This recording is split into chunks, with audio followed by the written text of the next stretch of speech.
Oremos. Senhor, nosso Elohim, nosso Pai, nosso Salvador, Criador.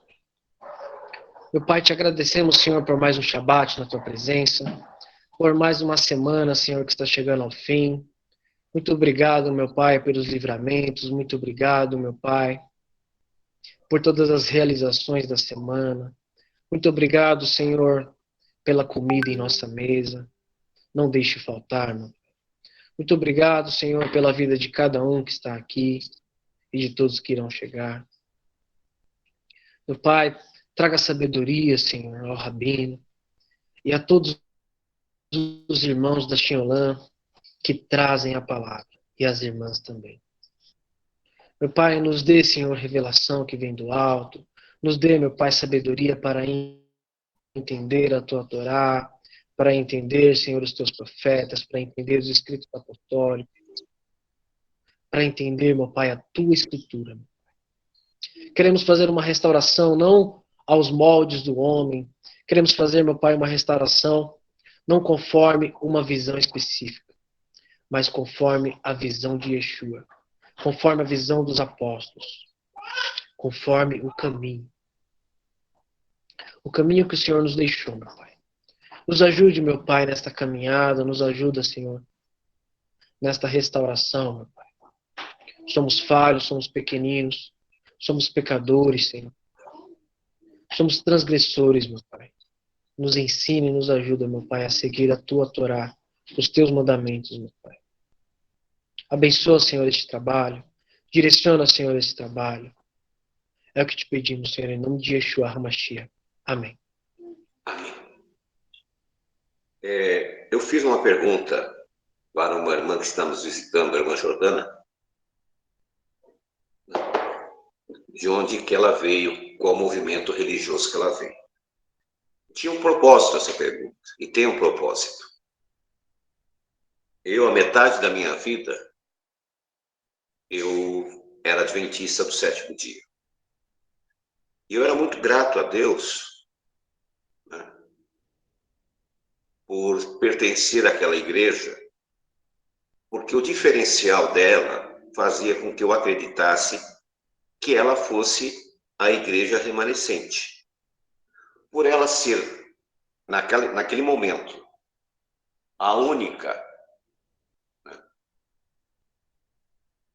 que guardava o sétimo dia, não se alimentava de alimentos impuros, e eu comparando com as outras religiões que estavam ao meu redor, o que acontece? Eu, obviamente, me sentia muito grato a Deus por pertencer àquele movimento. E fui grato porque ali eu aprendi muita coisa. Depois que eu fui descobrir que existiam outros movimentos sabatistas, como a Igreja Batista do Sétimo Dia, como a Igreja de Deus do Sétimo Dia, Igreja Adventista da Promessa, enfim, outros movimentos que guardavam. E eu era muito grato a Deus até que eu conheci o movimento de restauração. E isso fez com que eu pudesse iniciar uma grande jornada. E essa jornada fez com que a gente estudasse a Bíblia. E a igreja a qual eu pertenci durante tantos anos, cerca de quase 30 anos, ela dizia o seguinte: nós somos a igreja da profecia. Nós somos a igreja remanescente. A nossa igreja, hoje é Laodiceia, porque nós somos meio frios e meio quentes. Eles acreditavam numa teologia chamada teologia da substituição, que a igreja substituiu Israel. Que as promessas que o Eterno fez para Israel agora estava sobre a igreja.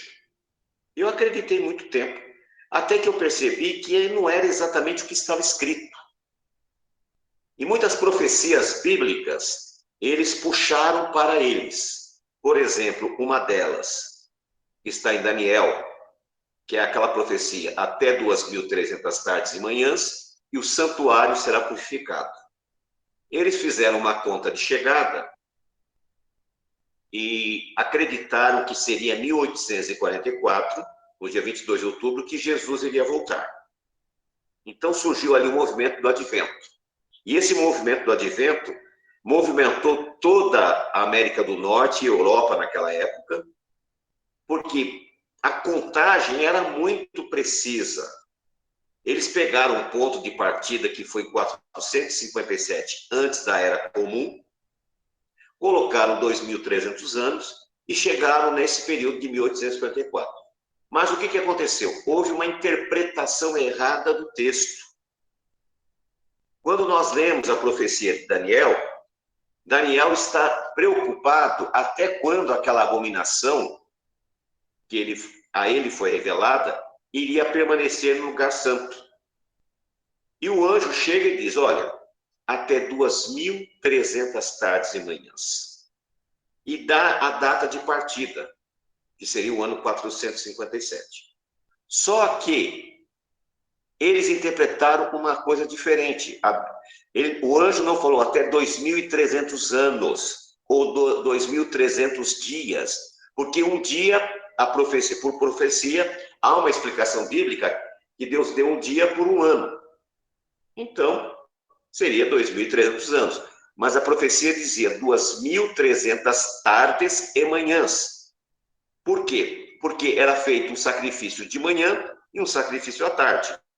Se nós pegarmos 2.300 sacrifícios e dividir por 2, nós vamos ter 1.150 dias. E 1.150 dias foi o período que os gregos proibiram o povo judeu de fazer sacrifício no templo. Sacrificar uma porca.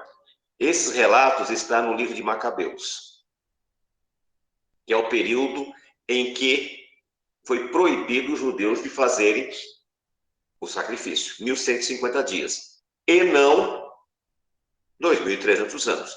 Então nós temos que ter cuidado com as profecias, ou tentar encaixar as profecias, ou tentar puxar para nós, né, o que é uma profecia. Outro detalhe, o nosso estudo de hoje, para quem foi escrito a Bíblia? A primeira coisa, a pergunta é essa. No YouTube, tem um padre, né? Eu particularmente acho ele chato a dessa. Tem outros padres até mais bacanas, que ele é bem chatinho. Ele chama-se, cadê o nome do abençoado? Está aqui, Padre Paulo Ricardo. E ele pega uma Bíblia com zíper e diz assim, os evangélicos pensam que a Bíblia desceu do céu com zíper e tudo. E ali ele explica que não foi desse jeito. E realmente não foi assim. A Bíblia levou um período. A Bíblia começou a ser escrita há 3.500 anos atrás. Foi concluída há 1.900 anos atrás, quando foi o livro do Apocalipse. Esse período, de 2.000 anos praticamente, foi dado por vários profetas que trouxeram mensagens específicas para tempos específicos. Mas o que acontece? A teologia da substituição, né, que é muito pregada entre nós, que diz que a igreja substituiu Israel, ela é tão maligna que faz com que o espírito de usurpação tome conta de milhares de pessoas, fazendo crer que as profecias estão direcionadas a esta ou aquela outra organização religiosa. Por exemplo, existe um outro movimento religioso que puxou para eles que eles eram 144.000. Aí o que acontece? Quando chegou a 144.001 membros, aí eles abandonaram a profecia porque passou da contagem. Então nós vemos que nós temos que ter um certo cuidado quando nós vamos estudar profecias. Por quê? Nem todas elas são direcionadas para a nossa geração. Muitas delas já aconteceram. Aquelas que não aconteceram, vão acontecer ainda. Então, nós temos que saber separar as profecias que são para a nossa geração, as profecias que já se cumpriram as profecias que estão em andamento. Agora surge a pergunta: como surgiu a Bíblia? Como eu falei, a Bíblia tem que responder. Após sair do Egito, Moisés é ordenado pelo próprio Deus a escrever o que seria chamado de Torá. Aqui que é o problema, nós temos que fazer um comentário. O que é Torá? Torá é instrução. É só isso. Você encontra na internet pessoas dizendo: eu estou fechado com a Torá. Ou seja, será que ele entendeu que ele está fechado com as instruções divinas? É isto? Se ele está fechado com as instruções divinas, ele está realmente estudando, praticando, cumprindo? Essa é a pergunta que não pode calar. Continuando. Outro detalhe. Quando nós vamos estudar, o Rocha Losias está fazendo teologia. Eu não sei se já passou por essa matéria. Se ele passou, ele pode até interferir e dizer que sim ou não. Existe na Torá, nos 5 livros de Moisés, 2 visões. Uma chamada javista, outra chamada eloísta. Então, esses estudiosos acreditam que foi 2 grupos, você estudou, já passou, né? Perfeito. Um grupo de sacerdotes chamados javistas fizeram a tradução. Outro grupo chamado eloísta. Eu não acredito dessa forma, mas também não é o nosso assunto hoje. No outro dia eu entro nesse aspecto desses 2 grupos teológicos. Continuando. Diz assim, em Êxodo capítulo 17, versículo 14. E Jeová disse: escreve isso por memorial em um livro e repita-o nos ouvidos de Josué. Importante salientar, preste atenção, no finalzinho do texto, e repita nos ouvidos de Josué. Pegando esse gancho, o judaísmo ortodoxo e as suas facções, seus grupos, são 20 e tantas cisões, eles dizem que foi dado a Josué uma lei oral. E não é o que está falando o texto. Aqui o texto está dizendo: escreve a história num livro, o que aconteceu no Êxodo, o livramento. Escreve num livro e repita e conte para Josué. Por quê? Porque Josué seria o sucessor. Não que foi criado outra lei. Quando nós pegamos a Torá, nós temos o livro de Gênesis. O livro de Gênesis relata a criação divina, o dilúvio, os patriarcas. Quando nós chegamos em Êxodo, a palavra já diz, retrata o livramento dos descendentes da casa de Israel que ficaram um período de séculos no Egito. Por que falo século? Porque eu vou falar 400 anos, vou falar 240. Não vamos entrar nesse detalhe agora. O Êxodo retrata o fato que aconteceu.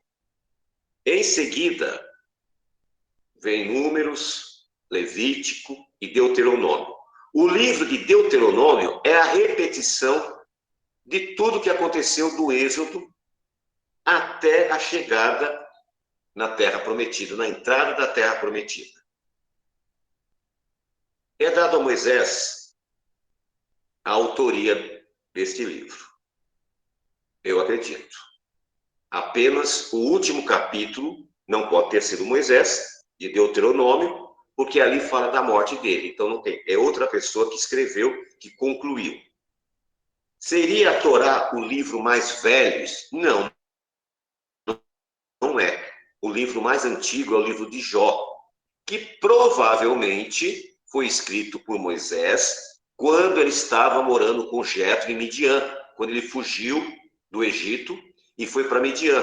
Ele vai casar com a filha de Jetro e ali, segundo os historiadores, ele escreveu o livro de Jó. Depois que ele escreveu o livro de Jó, ele vai relatar o livro de Gênesis, vai fazer o que é chamado de Torá. São as instruções. Mas as instruções, elas não estão descritas nos 5 livros. Elas estão descritas em Números, Levítico e um resumão em Deuteronômio. Para quem foi escrito? Para o povo de Israel. Para nós, serve exatamente porque muitos de nós somos da casa de Israel, que estamos no exílio. O profeta Jeremias fala assim: e andaram por montanhas, vales, e esqueceram o seu lugar de repouso. Todavia, digo eu, Senhor, não me esqueci, e vou buscar um a um. E é o que está acontecendo hoje. Muitos descendentes da casa de Israel estão retornando. E nós estamos fazendo o quê? Voltando para a Torá. E o que eu encontro na Torá? A volta do 7º dia, para observar, a alimentação, as festas bíblicas, o calendário bíblico, né? Tudo isso é techuvá, é retorno. Por isso que nós cremos que a Torá, ela foi dada e ela é eterna. Por quê? Porque durante 3.500 anos ela tem direcionado o povo de Israel. Tanto na Palestina, como na diáspora, no exílio. Nós estamos aqui no Brasil e estamos cumprindo preceitos que foi dado para um povo que habitava lá no Oriente Médio. Então nós cremos que a Torá foi dada a nós também por este princípio. Por isso que o Eterno diz: escreve isso por memorial em um livro, né? E conte a Josué. No comecinho do livro de Josué, ele relata que ele leu todo o livro para todo o povo, porque era importante reler. E era feito isso constantemente para que as pessoas ficassem na mente a Torá. Não é como hoje. Hoje você tem Bíblias de todo jeito, é fácil, você consegue comprar aqui. Naquela época eram rolos grandes, eram difíceis, caros, era feito à mão. Então, nas festas, eles faziam as leituras para que o povo mantivesse aquilo na mente. Continuando. Êxodo capítulo 34, versículo 27. E Jeová disse a Moisés: escreve essas palavras, porque conforme o teor dessas palavras, fiz um pacto contigo e Israel. Então, aqui em Êxodo, ele vai confirmar. Escreve, porque é um pacto. Para saber, o que é pacto? É uma aliança, um contrato. Como é que eu vou assinar um contrato se eu não leio, se eu não sei o que é? Então, ele diz, escreve, porque é uma aliança que eu estou fazendo com vocês, é um contrato que eu estou fazendo com vocês. É um acordo que eu estou fazendo com vocês. Escreve para que eu possa, né, que o povo possa manter esse pacto. Para selar o pacto e a continuidade, foi estabelecido que seria escrito para que as próximas gerações pudessem saber das condições que foi feito esse pacto e poder cumprir conforme as orientações ali estabelecidas. Então foi feito um livro fechado, completo, para que as próximas gerações cumprissem exatamente como estava escrito. E isso deveria chegar até nós. Muita coisa chegou até nós. Algumas coisas foram modificadas no meio do caminho. E essas coisas que foram modificadas, nós temos tentado restaurar. Através do que? Da própria Escritura. Porque está lá. Então nós lemos a Bíblia, nós estudamos e percebemos que esta geração não está cumprindo aquele preceito. Então nós vamos cumprir aquele preceito como está escrito há 3.500 anos. Outro detalhe. Nós sabemos também que, em especial, os 5 livros dados a Moisés, eles permaneceram intactos até hoje. Não levando em consideração alguns equívocos de traduções. Mas, na essência, outro detalhe. A Torá, ela foi escrita em paleo-hebraico. O hebraico que nós temos hoje é o hebraico moderno. Ele tem diferença do paleo-hebraico. Da mesma forma que o português que nós falamos hoje não é o mesmo português dos portugueses que chegaram aqui em 1500. Da mesma forma que até o século XIX a Itália falava latim. A partir do século XX, eles adotaram o italiano da Toscana. Então, com o passar dos tempos, as linguagens, né, a forma de falar vai sendo modificada. Farmácia, aqui no Brasil, se escrevia com PH e não com F. Aí mudaram a ortografia, colocaram um F. Comércio tinha 2 N's. Tiraram um N. Ou seja, com o passar do tempo, o idioma vai sendo modificado, né? Mas são modificações que não alteram o essencial, a base. Por exemplo, o 7º dia sempre será o 7º dia. Não tem como ser diferente. Porco vai ser sempre chamado porco. Não tem como, não importa o idioma, nós sabemos que aquele é um animal impuro, né? Continuando. Outro detalhe, nós somos conhecedores que mesmo com todo esmero e cuidado com os livros da Torá, eles desapareceram durante muito tempo. Reis que eram ímpios, esses reis, eles acabaram abandonando a Torá. Muitas pessoas, fazendo um parênteses aqui, muitas pessoas pegam textos pinçados da Bíblia e querem fazer dela uma doutrina. E diz assim, olha, nós temos que obedecer às autoridades constituídas, porque Paulo falou. Sim, natural, porque se você não obedecer, você vai ser punido. Só que nós temos que obedecer dentro da lei do Senhor. A lei do Senhor é onde esbarra a obediência e a desobediência. Todavia, nós lemos que o profeta Oséias, no capítulo 8,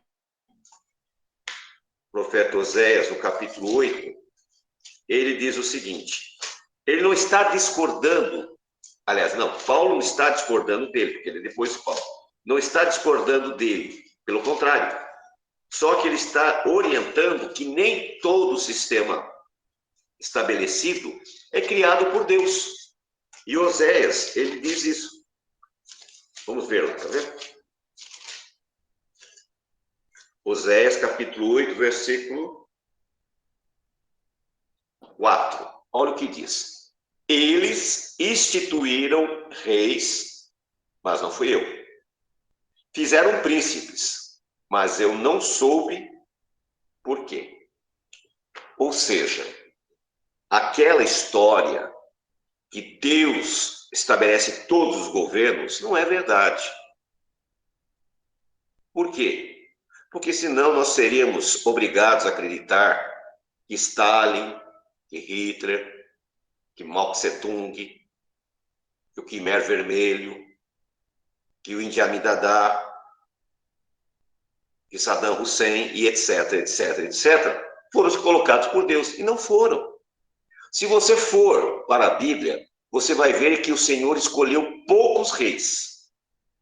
Ele escolheu Saul para ser um rei tampão. Por que um rei tampão? Porque o rei deveria vir de onde? De Judá. Saul era da tribo de Benjamim.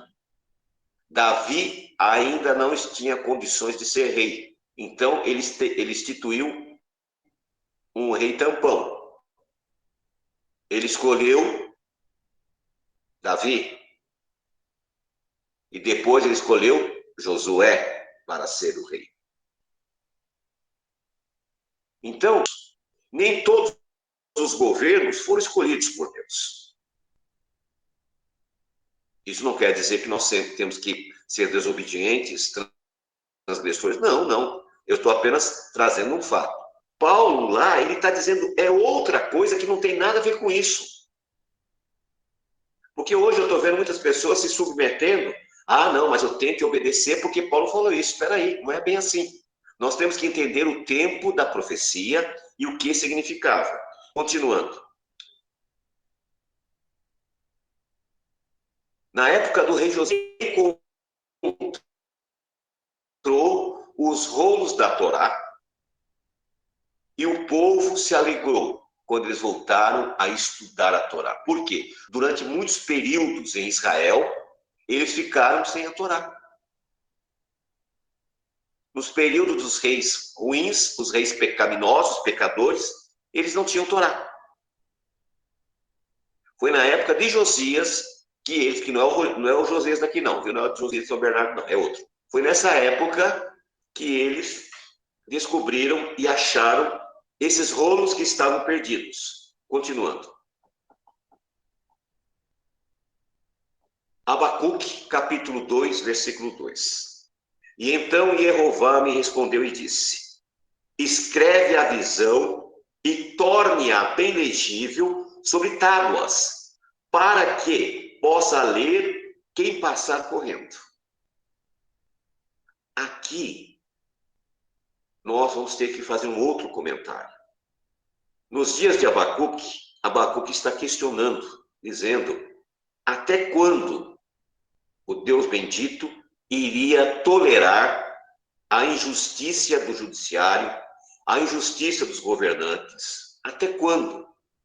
Aí é ordenado que ele escreva a profecia para que, quando uma pessoa passasse, lesse com facilidade. Nós sabemos que as profecias nem todas são assim.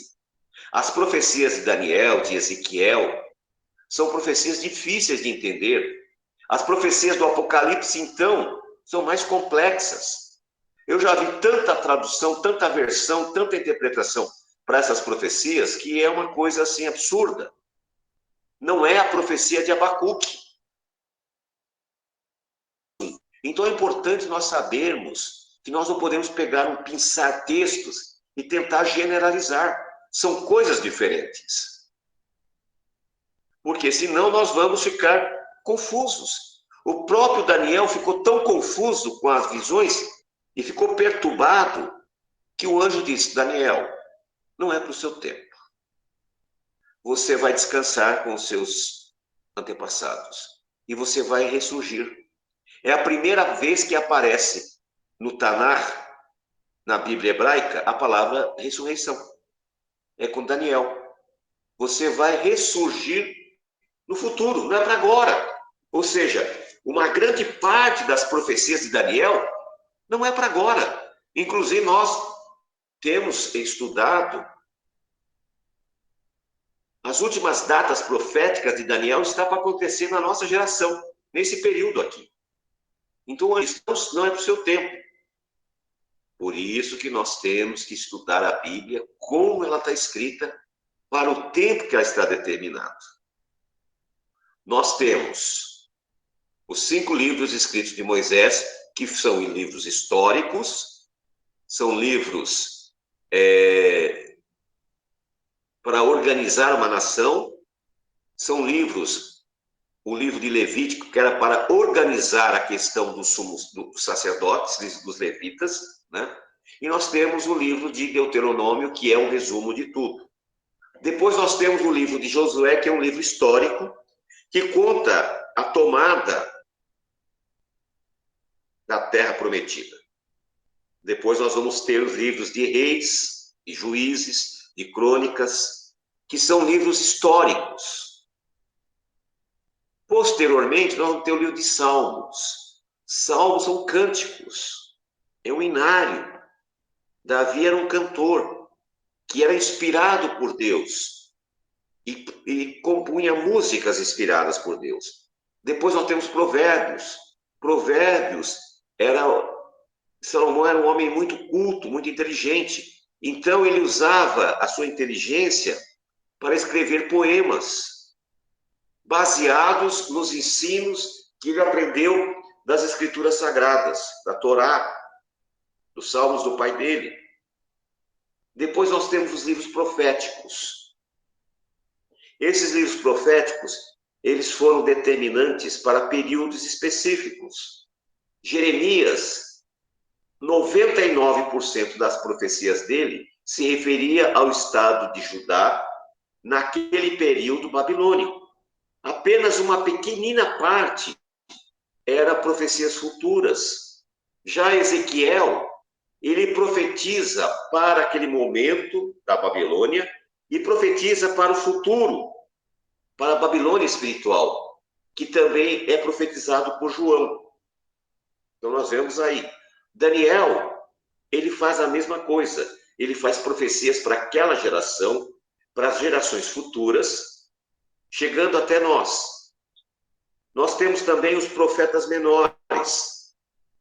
Por exemplo, Joel, o profeta Joel, ele profetiza para aquela geração e para a nossa geração. Os demais são profetas que foram profecias específicas para uma época específica. Tudo isso faz com que a gente comece, então, a tentar, ao estudar a Bíblia, visualizar e trazer para a nossa época, para ver se podemos encaixar aquela história também. Continuando.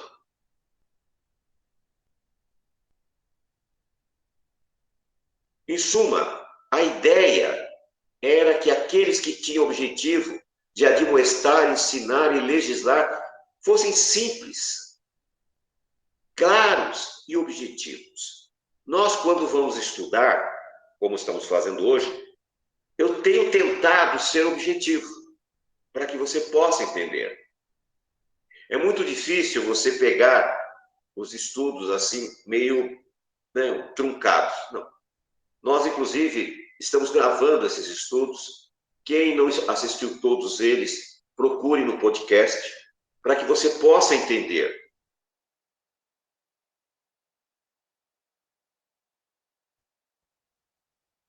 Para fazer a sua 7:15. Palavra de Jeová que me foi dirigida nesses termos. Verso 16. Toma um pedaço de madeira e escreve. Então você percebe que o Eterno tinha uma preocupação específica. Algumas profecias tinham que ser escritas em madeira. Porque naquela época existia o papiro dissolvia, o pergaminho também, a madeira não. E ele escreve justamente nesse caso específico, ele está falando da volta das 10 tribos de Israel com as 2 tribos de Judá. A união das 2 casas. Quando Ezequiel escreveu isso, já fazia 200 anos que a casa de Israel, o reino do norte, tinha sido levado para o exílio e tinha assimilado. Quando Jeremias, no capítulo 31, no versículo 31, disse: eis que faço uma nova aliança com a casa de Israel e com a casa de Judá. A casa de Israel já fazia 200 anos que não existia mais. Então, essa profecia é para a nossa época, para esse período. Por isso que o Deus bendito manda que ele escreva em madeira, para ficar até hoje. Eu coloquei esses textos bíblicos para explicar que o próprio Deus orientou que fossem escritos para gerações futuras. Muitas profecias, para que nós pudéssemos nos encontrar. Agora nós vamos entrar num problema interessantíssimo, que muitas pessoas, às vezes, passam despercebido. É a questão da cronologia bíblica. A Bíblia tem uma cronologia dos evangelhos. Quando você lê os evangelhos cronologicamente, você vai perceber que os 4 evangelhos não são exatamente iguais. Vai perceber que um evangelho conta o milagre, mas não conta o outro. No outro conta o milagre, mas não conta o outro. Agora, o que me chama mais atenção é o evangelho de Lucas. Olha o que diz assim. Lucas, capítulo 1, versículo 1 a 4. Presta bem atenção.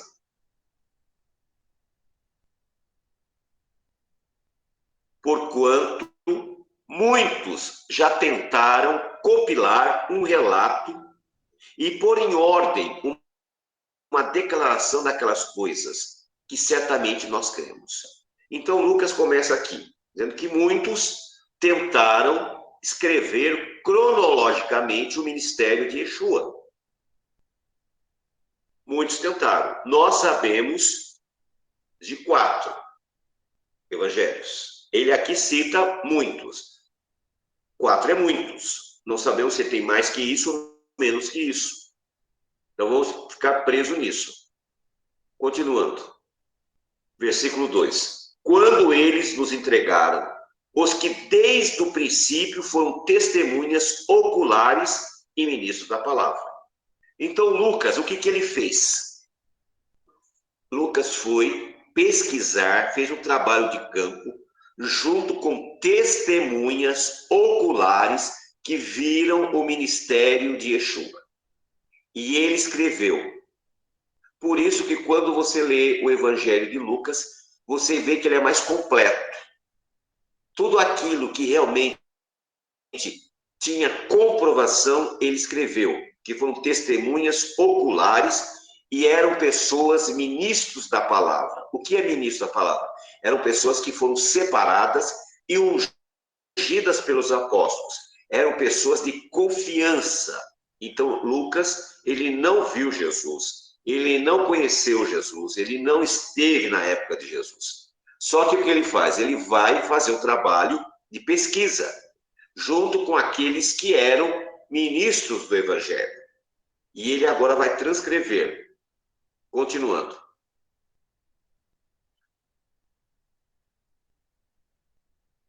Versículo 3 do capítulo 1 de Lucas. Pareceu-me bem também a mim, tendo perfeitamente compreendido todas as coisas, escrever em ordem a ti, ó excelentíssimo Teófilo. Olha que coisa bacana. Normalmente, esse texto é esquecido das pessoas. Mas olha o que ele fala. Pareceu-me bem também a mim, tendo perfeitamente compreendido todas as coisas, escrever em ordem cronológica a ti, ó excelentíssimo Teófilo. Ele vai repetir isso no livro de Atos dos Apóstolos. A palavra Atos é a história dos apóstolos, as atitudes que os apóstolos tiveram. E ele vai mandar a carta também para esse Teófilo. Mas só que existe um problema. Não sabemos quem é esse Teófilo, pois poderia ser uma pessoa que patrocinou Lucas em seu ministério.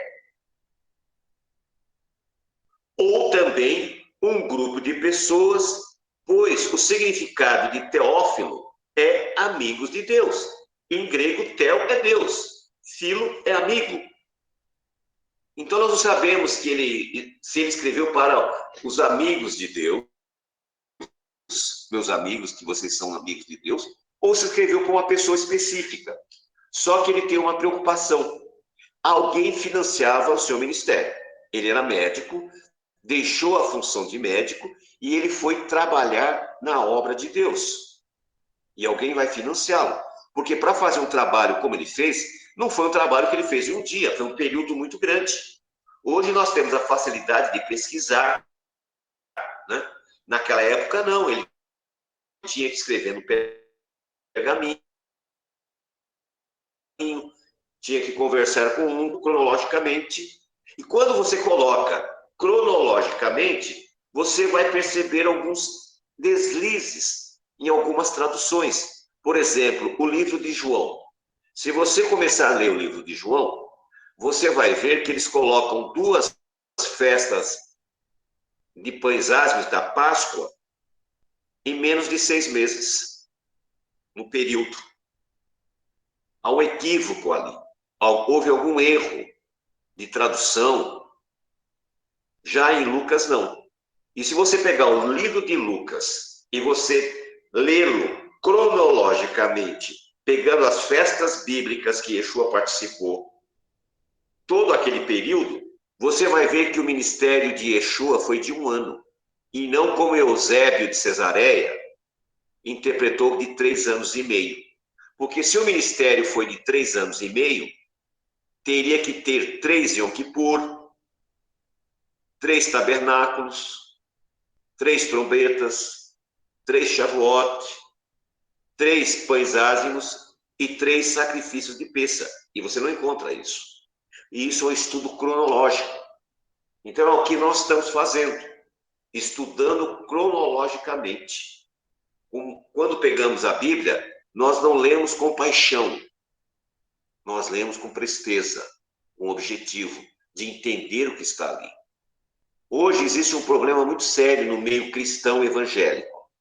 A maioria das crenças não é baseado na Bíblia, é baseado nas músicas. Pode prestar atenção.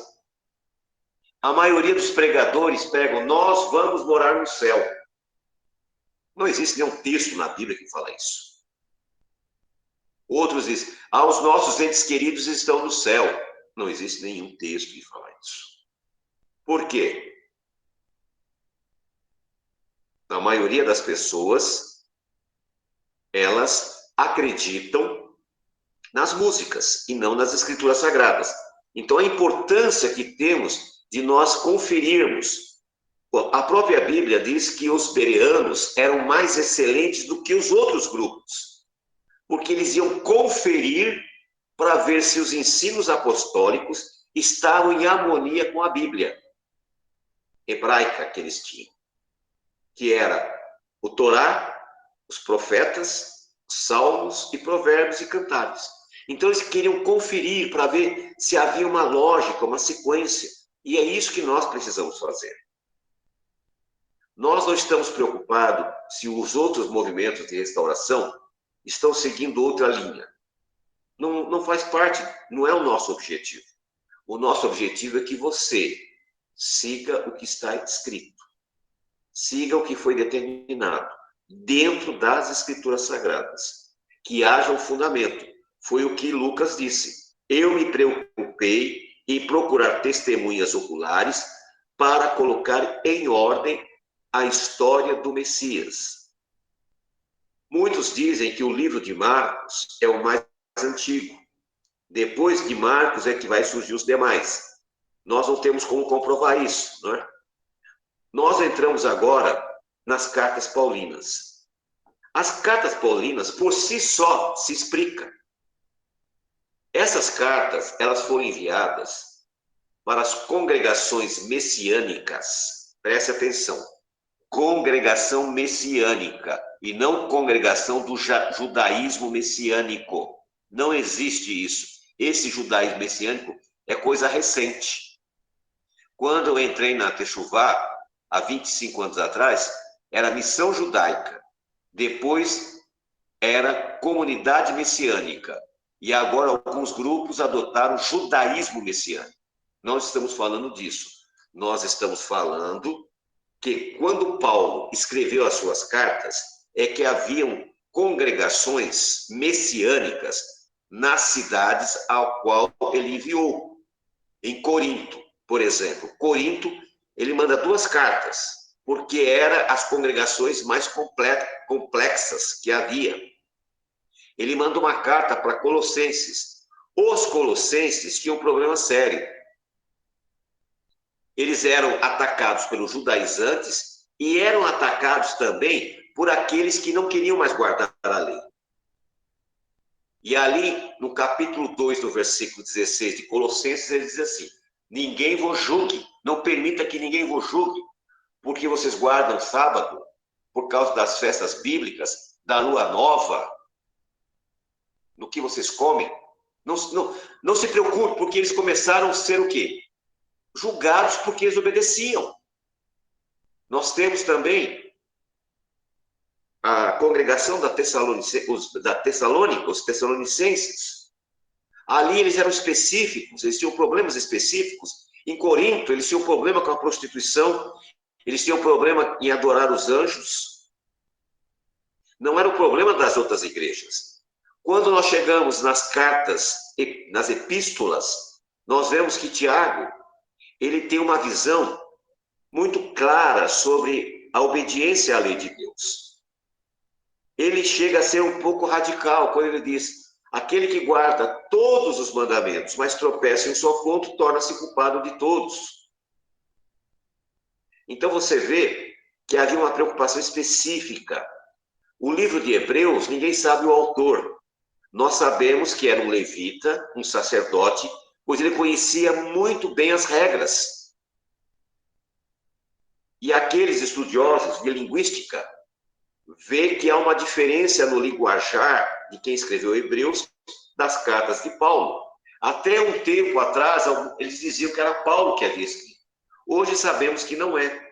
E quando nós entramos no Apocalipse, nós vemos ali que é o próprio Senhor Yeshua que vai escrever o seu evangelho. O Apocalipse é o quinto evangelho, é o evangelho de Yeshua, e ele vai usar como escriba, como escrivão, João.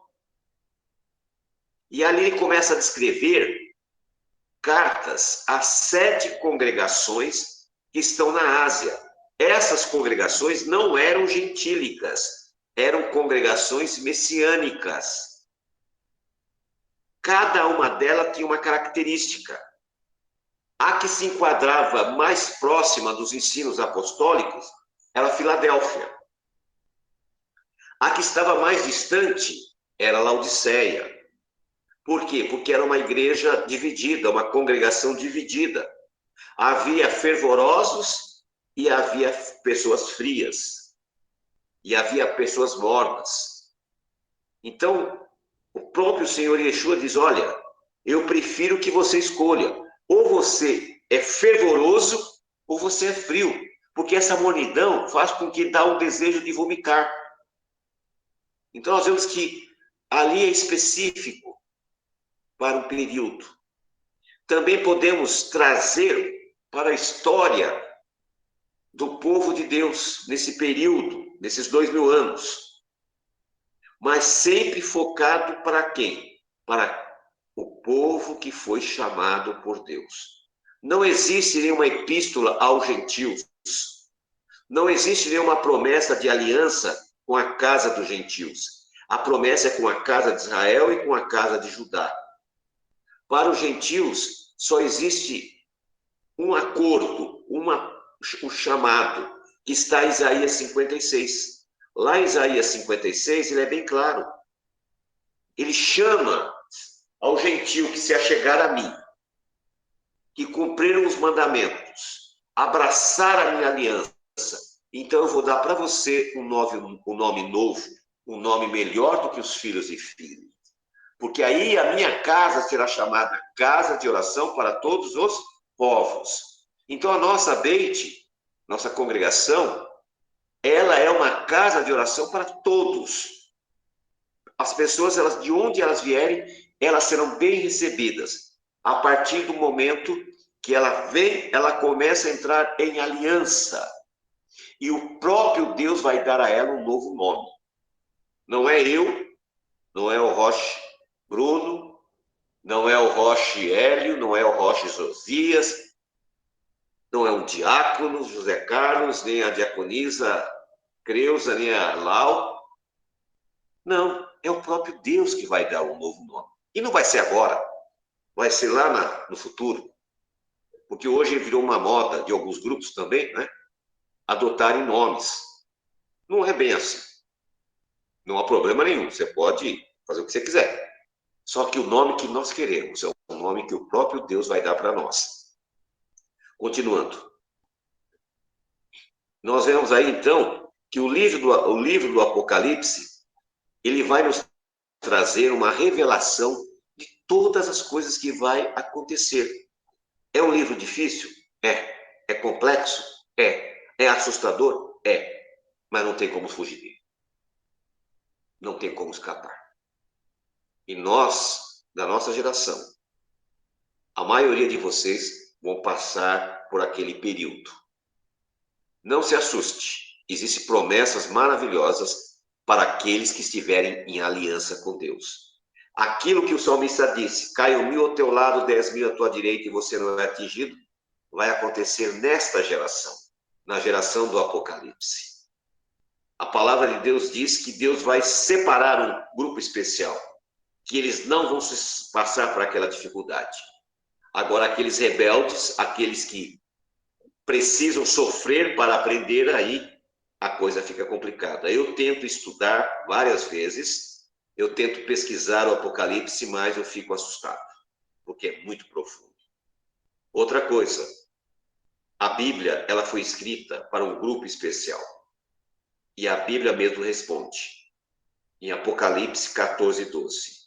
Aqui está a sabedoria, os santos, a paciência, os que guardam os mandamentos de Deus e têm a fé de Jesus. Note, não é a fé em Jesus, é a fé de Jesus, a fé de Yeshua.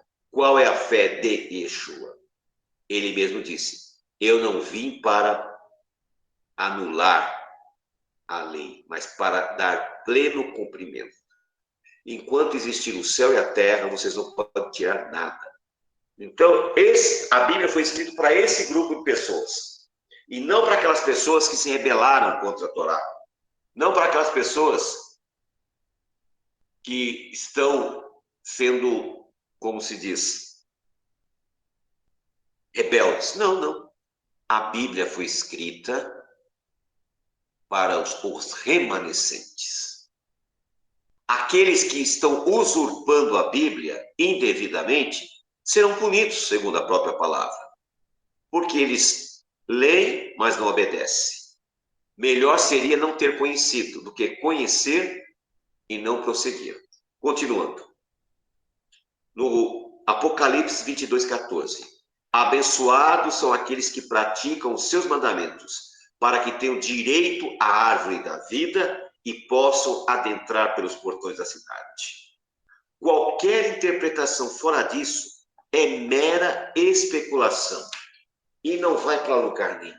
Ou seja, para quem a Bíblia foi escrita? Para o remanescente. Para aqueles que estão em busca de restaurar suas vidas. Aqueles que querem entrar em aliança com Deus. Você que está ouvindo, né? Pense bem. É a aliança que você quer fazer com Deus? É essa? Você sabe dos problemas que você vai ter, das dificuldades que você vai passar? É isso mesmo? Amém. Fez uma boa escolha. Por quê? Não existe outra alternativa. A Bíblia diz, muitos chamados, poucos escolhidos. Os escolhidos, infelizmente, são uma minoria. E nós vemos isso no nosso dia a dia. Às vezes você vê nas emissoras de televisão, religiões por aí, com milhares e milhares de pessoas. E é sempre o mesmo formato. Jesus vai mudar a tua história. Jesus vai transformar a tua vida. Jesus vai te colocar acima. É só isso. Você não vê uma palavra. Mude a tua vida. Aceite o Senhor na tua vida e aceite obedecer à lei de Deus. Você não escuta isso. Só promessas vazias, promessas sem fundamento. E chega um momento que a mente das pessoas está cauterizada. A mente das pessoas elas não conseguem perceber que aquilo ali é uma embromação. É como as pirâmides financeiras que nós vemos. Isso é mais antigo do que andar para frente. E as pessoas continuam caindo nesses golpes. Por quê? Oferecem vantagens extraordinárias que não existem em lugar nenhum. E as pessoas caem. E na vida espiritual é a mesma coisa. É uma pirâmide espiritual. Porque eles te prometem coisas que não vão ser entregues. Ele só promete riqueza, poder, quando a Bíblia não oferece isso. A Bíblia diz ao contrário.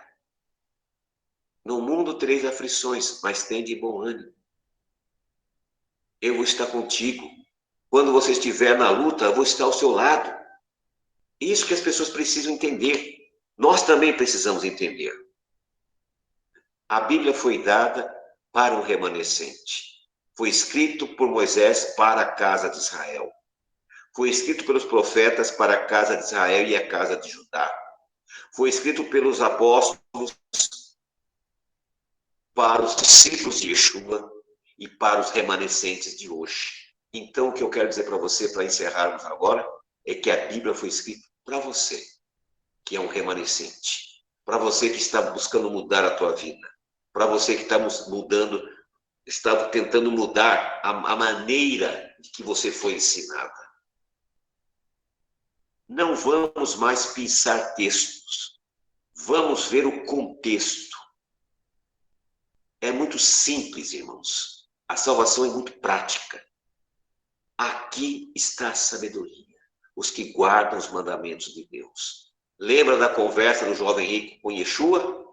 O que faço para ele dar a salvação? Guarda os mandamentos. A resposta é essa. Guarda os mandamentos. Paulo, em uma das suas últimas frases, antes de ser morto em Roma, ele disse o seguinte, Romanos 3,31. Anulamos, pois, a lei pela fé de maneira alguma. Antes estabelecemos a lei. Que o Deus bendito abençoe todos vocês. Eu vou passar para o Roche Josias para que ele possa direcionar para ver se alguns irmãos têm alguma pergunta que a gente possa responder. E, na sequência, faça a conclusão. É que a criançada tá brincando aqui. Meus irmãos, eu queria trazer à memória uma situação que eu passei uma vez, e tem tudo a ver com o que o Rabino trouxe, né? Para quem que a Bíblia, ou um texto específico, foi escrito? A gente foi visitar uma igreja de um ente querido, e aí o pregador, ele, já no começo da pregação dele, falou assim: levantem suas mãos, fechem os seus olhos. E ele leu esse texto aqui, Isaías 45, começando do versículo 2. Eu irei na sua frente, aplanarei as montanhas, arrebentarei os portões de bronze. E foi indo. Palavras belas, promessas muito fortes. E as pessoas com as mãos levantadas, já emocionadas. E aí eu, gelado, né? Eu peguei e fui ver o versículo 1. Isaías estava falando para Ciro. Era uma promessa específica para uma pessoa específica. E todo mundo tomando posse daquilo que Isaías falou especificamente para Ciro. Tem uma música que fala assim, que sobre sua vida estão as mesmas bênçãos de Abraão. Para que você tenha as mesmas bênçãos de Abraão, assim como está escrito em Gênesis 26, versículo 5, você tem que obedecer os mandamentos, os decretos, os estatutos e as leis de Deus. Assim você será abençoado. Logo, logo nós vamos chegar em Deuteronômio 28, no nosso plano trienal, e nós veremos que Deus, ele coloca a nossa escolha na nossa frente, bênção e maldição. Bênção se obedecermos os mandamentos de Deus, e maldição se desobedecer. Então, nós não podemos tomar posse ou nos apropriar apenas de uma parte. Precisamos entender todo o contexto. Eu gostaria de abrir aqui para o irmão Hélio, Roche Hélio. Faça um breve comentário aí, meu irmão.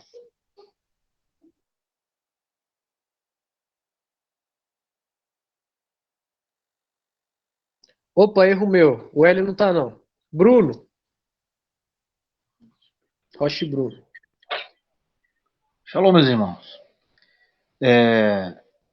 Eu não tenho nem o que dizer, né, diante dessa aula que tivemos aqui, mas, assim como o Rocha Josias, eu me recordo aqui, enquanto o Rabino estava explanando muito bem essa aula, de Salmos, de número 1, né, o Salmo 1, ele fala que bem-aventurado será o homem que meditar nas instruções do Senhor. Como o Rabino havia citado o texto, né, onde no tempo do rei Josias, os homens, a população ficou feliz, né, de ter voltado a estudar as instruções do Eterno. Então, o resumo disso tudo, irmãos, a gente não precisa inventar história. O que precisamos fazer é nos voltarmos para a palavra. A palavra ela foi dada para nós. Então precisamos olhar, precisamos estudar, meditar, né, colocá-la em prática. Então eu fico triste de ver, né, que existem aí religiões, né, denominações que inventam um monte de coisa para atrair o milagre de Deus. E o segredo já foi revelado a nós, é a palavra. Se nós nos voltarmos para a palavra, nós vamos ver os milagres de Deus, os prodígios do Eterno. Então, essa é a minha pequena contribuição, porque tudo foi falado de forma perfeita, Rocha Josias. Devolvo a palavra, meu amigo.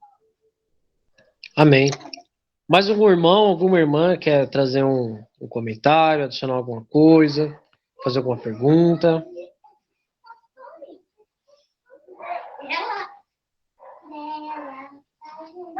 Amém. Acho que tudo foi bem completo, bem explicado. Ninguém está com dúvida. Rabino?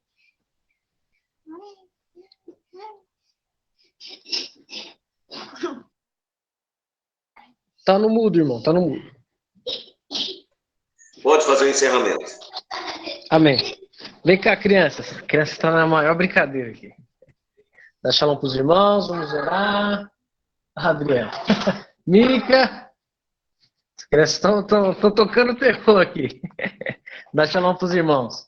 Shalom. Ô, Mica, vamos ver se você vai lembrar. Ó, irmãos, a Mica, ela estava um pouquinho nervosa com a Bela, estava dando uns gritos na Bela, e aí ela decorou um versículo. Quer compartilhar com os irmãos? Vai lá. Calma, começa do versículo. Provérbios. Fala bem forte e alto. Provérbios 29, 11. Isso. O tolo mostra toda a sua raiva, mas quem é sensato se cala e domina. Glória a Deus. O tolo mostra toda a sua raiva. Aí eu ensinei ela assim, ó, mas quem é sensato se Que cala linda! e domina. E aí ela tá se acalmando, não tá mais gritando com as irmãs, não. E elas já se acalmaram, vamos orar. Amém? Senhor, nosso Elohim, nosso Pai, nosso Criador, Rei do Universo. Criaste todas as coisas abaixo do seu domínio, abaixo do seu poder. Tu és rei sobre a terra. Não há nada que passe desapercebido dos seus olhos. O Senhor irá julgar todos os pecados de todos os homens, mas agirá com misericórdia perante os seus filhos. Tenha misericórdia de nós, meu Pai. Ah, se o Senhor contasse cada um dos nossos pecados. Mas a nós, que somos chamados, que somos filhos, o Senhor jogou os nossos pecados no mar do esquecimento. Te agradecemos, meu Pai, pela tua graça, pela tua misericórdia. Te agradecemos, meu Pai, por cada um que está aqui. Te agradecemos pela vida de cada um, meu Pai. Te agradecemos, meu Pai, pelos momentos felizes que o Senhor nos dá. Te agradecemos, Senhor, por cada pequena dádiva que o Senhor nos dá. Pela brisa, pelos raios do sol. Pelo alimento em nossa mesa, meu Pai. Pela família. Te agradecemos, meu Pai, por tudo, Senhor. Nos ensina, meu Pai, a sermos gratos. Te agradecemos por mais um Shabat em tua presença, Senhor. Nos dê uma noite de paz, uma noite de shalom. Que nós venhamos, meu Pai, deitar a cabeça em nosso travesseiro e pegar no sono rapidamente, meu Pai. Assim como diz o salmista. Pois o Senhor cuida de nós. Enquanto dormimos, o Senhor trabalha por nós. E o Senhor nos dá o que precisamos, Senhor. Que nós venhamos descansar, Senhor, na tua provisão, na tua proteção. É o que te pedimos, Senhor, em nome de Yeshua HaMashiach. Amém. Amém. Amém. Amém. Que Deus abençoe a todos. Né? Amanhã, a partir das 16 horas, estaremos adorando o Senhor. Será de uma lua nova a outra, e de um sábado a outro. Virá toda a carne adorar perante mim, diz o Senhor. Então, aguardo vocês. De manhã nós temos o Roche Bruno e o Roche Hélio, eu acredito. Se eles não conversei com eles, vai ter amanhã com relação. Então, assistam. Deus tem trazido revelações maravilhosas nos estudos da porção. Shabbat Shalom a todos. Shabbat Shalom. Shabbat shalom. Shabbat shalom. Shabbat Shalom. Shabbat shalom. Ó, amiga, Fala Adriana, todo. dá Shabbat Shalom pros irmãos. Shabbat Shalom. Ó, Adriana lá. Amém, amém. Ó, papai, dá Shalom pros irmãos.